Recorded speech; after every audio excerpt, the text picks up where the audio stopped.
Alors que la mini-série concluant le sort du célèbre serial killer s'est achevée hier soir sur Canal+, le showrunner Clyde Phillips revient sur l'épisode final qui a divisé le public, et se dit ouvert à l'éventualité de continuer l'aventure. Attention, cet article contient des spoilers.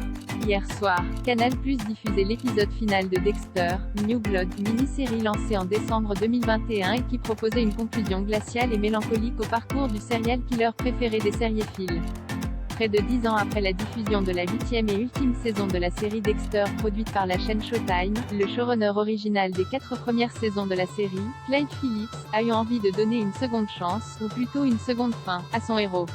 Après s'être fait passer pour mort durant un ouragan, Dexter Morgan, incarné par Michael C. Hall, avait quitté la Floride afin de commencer une nouvelle vie loin de tous, désormais seul face à son passager noir après la mort tragique de sa demi-sœur Debra, Jennifer Carpenter. Dans Dexter, New Blood, le public retrouvait notre héros assagi, vivant désormais sous une fausse identité dans la petite ville enneigée de Iron Lake au nord de l'État de New York, s'astreignant à une routine stricte afin de ne pas retomber dans ses travers meurtriers. Amoureux d'Angela, Julia Jones, la policière en chef du commissariat local, notre homme aime le risque, il aspire à une vie de famille recomposée presque normale lorsqu'Harrison, Jack Alcott, son fils perdu de vue depuis qu'il l'avait confié aux bons soins de son ancienne complice Anna, surgit à Iron Lake après la mort de cette dernière pour renouer les liens avec son père. Cet ultime épisode, intitulé Les péchés du père, trouve justement son dénouement au cœur de la relation filiale entre Harrison et Dexter.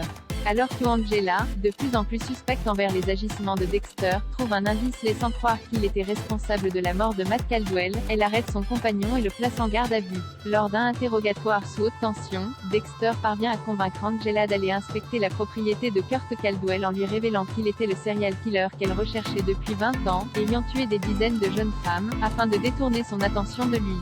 Mais lorsqu'Angela lui révèle avoir découvert son mode opératoire, les piqûres de kétamine pour endormir ses victimes, et avoir fait le lien avec les meurtres du boucher de Bay Harbor qui sévissait en Floride des années plus tôt grâce à l'aide de son ancien collègue, le sergent Batista, David Zayas, Dexter comprend qu'il ne s'en sortira pas cette fois, et risque la peine capitale lors de son extradition vers la Floride. Brisant le code établi par son père, on assassine que les coupables, Dexter tue le sergent Logan, Alan O'Miller, pour s'évader du commissariat et tente d'entraîner Harrison dans sa fuite. Mais en comprenant que son père a tué un innocent, Harrison le confronte à ses propres crimes, par sa faute. De nombreux innocents sont morts, à commencer par sa mère Rita, Julie Bowen, et sa tante Deb. Alors qu'il lui demande de se rendre en le menaçant avec un fusil, Dexter comprend qu'il NY a plus d'autre échappatoire. Faisant signe à son fils de le viser en plein cœur, il meurt abattu d'une balle, le libérant ainsi de son lourd héritage de tueur en série et lui permettant de prendre un nouveau départ en quittant Iron Lake, avec la complicité d'Angela qui accepte d'endosser le meurtre. Est-ce qu'une série a souvent droit à un second final? Je crois que ça n'arrive jamais. Avec le goût amer laissé à tout le monde par le final originel, on avait cette rare opportunité de racheter la série et de donner au public le respect et l'authenticité qu'il mérite, ainsi que la gratitude pour être resté avec nous jusqu'au bout, commente Clyde Phillips dans une interview au site Deadline. Si cette fin s'avère choquante, voire frustrante pour de nombreux fans qui s'attendaient à voir Dexter enfin conduit devant la justice afin de payer pour ses crimes, ou bien à une confrontation savoureuse avec le sergent Batista, sous le choc de découvrir que son ancien partenaire était bel et bien en vie, elle apporte une conclusion logique à la course effrénée du héros, dont la première règle du code était de ne pas se faire prendre. Interrogé sur le fait que certains fans aient des doutes sur le sort du héros à l'issue du final, le showrunner est formel, Dexter est mort. Je ne ferai pas ça au public, ce serait malhonnête. Quant au choix de faire porter à Harrison la responsabilité de sa mort, Phillips explique que celui-ci permet de faire comprendre à Dexter ses erreurs. Pire encore, qu'il est devenu le mal qu'il cherchait à combattre. Il l'aide à voir que c'est lui le méchant lorsqu'il lui crie ouvre tes yeux et regarde ce que tu as fait. Une référence à la réplique que dit Dexter à sa première victime dans la saison 1, NDLR, il a des flashbacks de toutes les personnes innocentes qui sont mortes à cause de lui, comme Dox, Deb et Lagertha. Des personnes qui seraient toujours là aujourd'hui si Dexter n'était pas ce qu'il est. Il s'adresse à un drogué, en somme.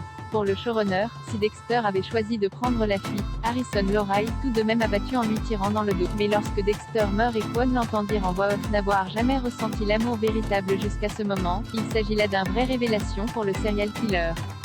Souvenez-vous lorsqu'il s'adresse à Debra dans la saison 2 en lui disant que s'il était capable d'aimer quelqu'un, ce serait elle. Mais désormais, il peut éprouver de l'amour. C'était sa demi-sœur.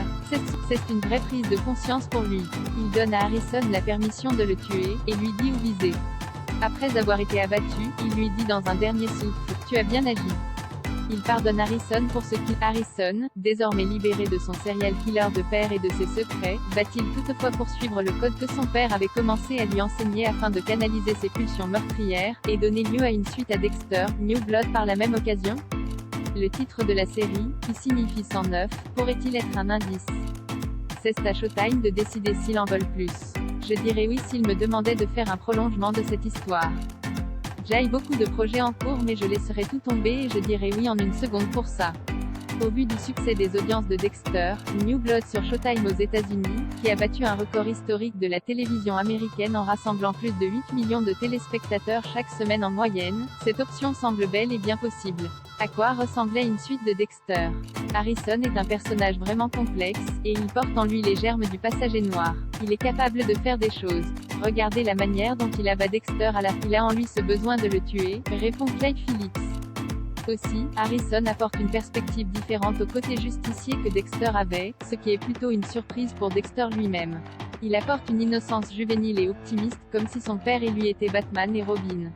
Dexter n'avait jamais vu les choses de cette manière. Il tuait des sales types uniquement parce que c'était en attendant de découvrir si cette idée de suite autour du fils de Dexter verra le jour, et pour vous remettre de vos émotions après ce final renversant, vous pouvez redécouvrir les 8 saisons de Dexter et la série Dexter, New Blood en intégralité sur MyCanal et Canal+.